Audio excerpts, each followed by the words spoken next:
शनिक जी जूनागढ़ गुजरात से। राधा वल्लभ श्री हरिवंश। दंडवत प्रणाम महाराष्ट्री। महाराष्ट्री, पिछले 5 सालों से जीवन में अंधकार छाया हुआ है, कभी भी सफलता नहीं मिल रही है। जीवन में आगे क्या करूं क्या ना करूं समझ नहीं आ रहा। सफलता किसे माना है आपने? महाराज जी, श्री जी मैं पढ़ाई पूरी की और मैंने श्री जी से कहा कि मैं अब क्या करूं। तो उन्होंने मुझे कुछ संकेत दिए थे कि आप सरकारी में जाइए और प्रभु की सेवा करिए। फिर सफलता नहीं मिल रही उसमें एग्जाम में, और अभी है। आप हमारी बात समझिए, आपको श्री जी ने संकेत किया और आप सफलता नहीं प्राप्त कर, दोनों बातें झूठी है ना, दोनों बातें झूठी हैं। आप सत्य को स्वीकार कीजिए।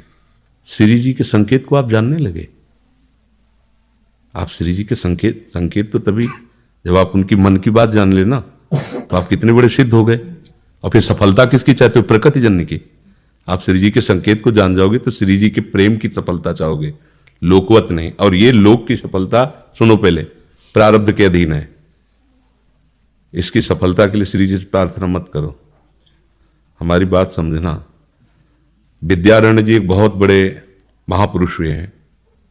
उन्होंने अपने माता पिता को सुखी करने के लिए, धन प्राप्ति के लिए गायत्री अनुष्ठान किया। ब्राह्मण कुल में जन्म हुआ था। एक पुरस्चरण 24 लाख गायत्री होता है। उन्होंने एक पुरस्चरण किया, 2 पुरस्चरण किया, एक बार भी कोई धन की प्राप्ति नहीं हुई। आखिरी में उन्होंने संन्यास लिया। जीव संन्यास लिया, माता गायत्री प्रकट हो गई। उनका अब इंद्रासन भी मांगो तो आपका, तो बोले अब क्या जरूरत है, अब तो वैरागी हो गया, विरक्त हो गया। माता पिता भी पधार गए, उनकी सेवा के लिए अर्थ चाहना। 23 पुरस्चरण किए, तो आप तब नहीं आए। तो उनका तुम्हारे अनंत जन्मों में ऐसे 24 महापाप थे जिनके कारण मैं नहीं आ पा रही थी। अब वो 23 पुरण से चरण से नष्ट हुए, पुरस्चरण से, और 24वां तुमने संन्यास लिया। तो अब आप जो चाहो पर, बोले अब चाहिए ही नहीं, क्योंकि अब सन्यासी हो गया, अब तो ब्रह्म प्राप्ति के लिए। तो इससे आभास होता है कि अगर हमारा बुरा प्रारब्ध है तो हमको भोगना पड़ेगा। हम कितना भी प्रयास करें वो हमें, तो हम क्या करें इसमें जिससे हमें परम शांति हो? प्रभु के नाम का जप करते हुए उन पर दृष्टि लगाएं कि प्रारब्ध से हमारा भरण पोषण शरीर का भले, ये हमारा भरण पोषण आपसे होगा नाथ।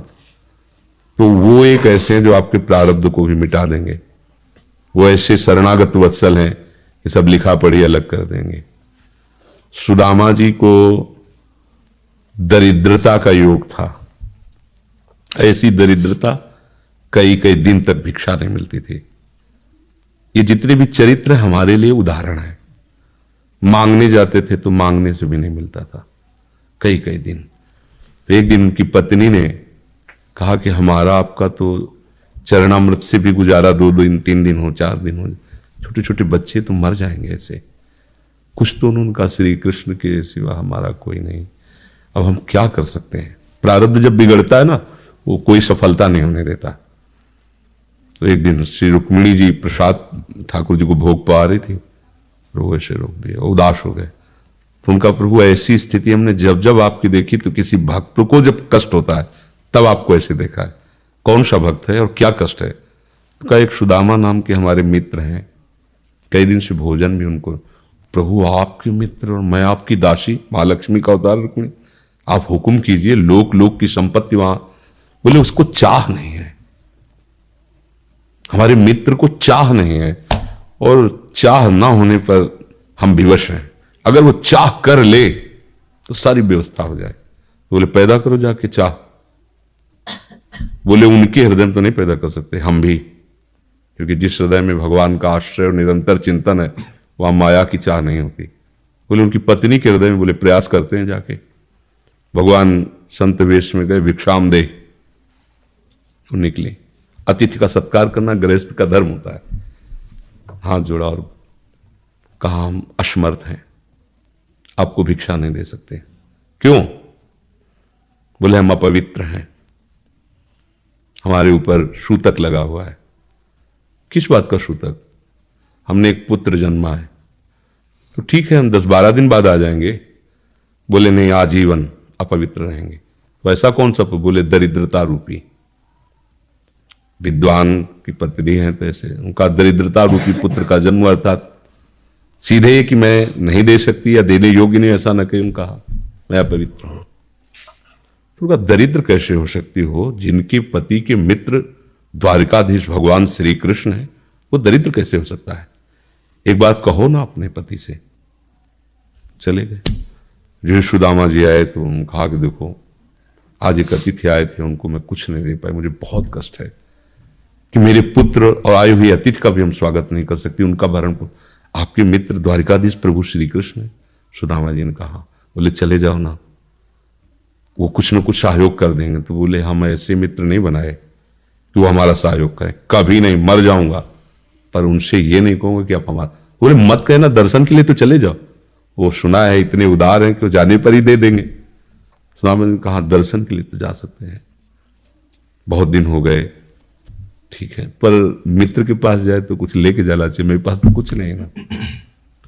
पड़ोस में जैसे किसी से मांगने गई तो, अरे समय जब बिगड़ता कोई नहीं होता साथ। एक ने थोड़ी उदारता दिखाई तो चावल पछोड़ने पर जो आगे कणका होते हैं चावल के, जो प्राय वो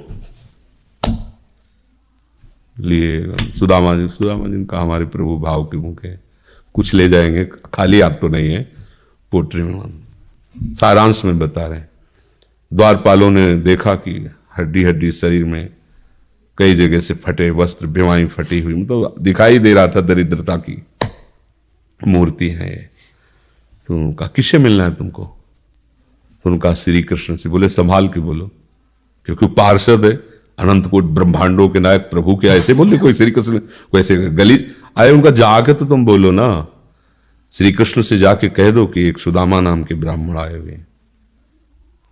पार्षद गए, प्रभु बड़ा अजीब आदमी है, आपका नाम बिना किसी सभ्यता के ले रहा है। वो कह रहा श्री कृष्ण से कह सुदामा, कूद पड़े, भगवान दौड़े। वो पार्षद, वो सब की ब्रह्मा जी शंकर जी आते हैं तो वहां खड़े रहते हैं घंटों, भगवान ऐसे भागे जाके। सुदामा जी को पता था ना, हमारे रुक्मिणी जी के महल में रुक्मिणी जी के पलंग पर बैठाते हैं, स्वयं चरण पखारते हैं सब। अब ये वैभव, क्या हालचाल है, कैसे हो? तो आप सब जानते हो, आपकी बड़ी कृपा है। तो ब्याह हो गया, हाँ ब्याह भी हो गए, बच्चे भी हो गए। हमारे पास आए हो तो कुछ तो लाए ही हो गए। अब वो सड़े से कपड़े में चावल, कैसे बड़ी बड़ी वो वैभव, महारानियां सब भगवान का। चुप ऐसे बोले, देखो फिर चूक कर रहे हो, हमारे हिस्से की चोरी पहले की थी और फिर चूक कर रहे हो। अब हिम्मत नहीं पड़ रही थी, इतने महामहिम प्रभु को कैसे हो तंदुर। भगवान ने ऐसे छीला, ओहो आज तक मुझे ऐसा स्वाद नहीं मिला। भगवान बड़ाई कर रहे, देखो रुक्मिणी जी की आंखों में आंसू आ गया उधर से। भगवान पकड़ लिया हाथ, बस प्रभु हम आपकी सिवा नहीं रह सकती। और भगवान तो सुदामा जी का स्वागत समान कुछ दिन, अच्छे कपड़े पहनाए। जब चलने लगे ना, तो भगवान की तरफ वो देखते, मतलब कामना नहीं पर कि देखा पत्नी कह रही थी जाओगे कुछ लोग कुछ, चले प्रभु, हाँ ठीक, इधर से ऐसे चले जाना, हाथ भी खाली। प्रभु ने कहा देखो ये कपड़े जो है ना महंगे हैं, रास्ते में तुम्हें चोर बदमाश तुम अपनी पोशाक पहने इनको उतार दो। बोले बड़ी कृपा, कपड़े भी उतार लिए और रास्ते में सोचे देखो निगेटिवली सोच रहे, मेरे श्री कृष्ण मुझे कितना प्यार करते हैं। उन्होंने इसीलिए नहीं दिया कि दरिद्र कहीं संपत्ति पाकर मतवाला होकर मुझे भूल न जाए, मुझे कितना प्यार करते हैं। प्रभु के प्यार में मगन होकर सुदामा पूरी खड़ी जैसे द्वारिका। तो उनको भ्रम हुआ कि मुझे लगता है चलते चलते मैं पुनः द्वारिका आ गया। तो वहां पूछ रहे हैं कि ये किसका है। भगवान के पास विधाता है, उनका प्रभु ये तो गलत हो गया, इनके भाग्य में हमने लिखा था क्षय श्री, ऐश्वर्य का नाश, जीवन में नहीं ऐश्वर्य, क्षय श्री। भगवान ने उसका उल्टा कर दिया यक्ष श्री। जैसे कुबेर का अथाह धन का खजाना, त्रिभुवन का खजाना वही है कुबेर के पास, ऐसे कुबेर का खजाना यक्ष श्री। तो कहा प्रभु, तो उनका इन्होंने एक पुण्य किया है, अनंत ब्रह्मांडों के समस्त जीवों को तृप्त कर दिया है। और वो खुद को खाने को नहीं तृप्त, बोले मेरे रोम रोम में करोड़ करोड़ ब्रह्मांड वास करते हैं और इनके तंदुलों से मैं तृप्त हो गया। अनंत ब्रह्मांडों का भंडारा हो गया, उसका जो पुण्य होता है लिख दो इनके भाग्य में। अब किसी की चलेगी प्रभु के आगे? तो एकमात्र प्रारब्ध को मिटाने वाले भगवान है। कर तुम अकर तुम अन्यथा कर तुम। तो आप भगवान की शरण होकर उनका नाम जप कीजिए और उनसे प्रार्थना कीजिए कि आपको उचित लगे तो समस्या का समाधान कर दीजिए, नहीं तो मुझे समस्या से लड़ने का बल और विवेक दीजिए।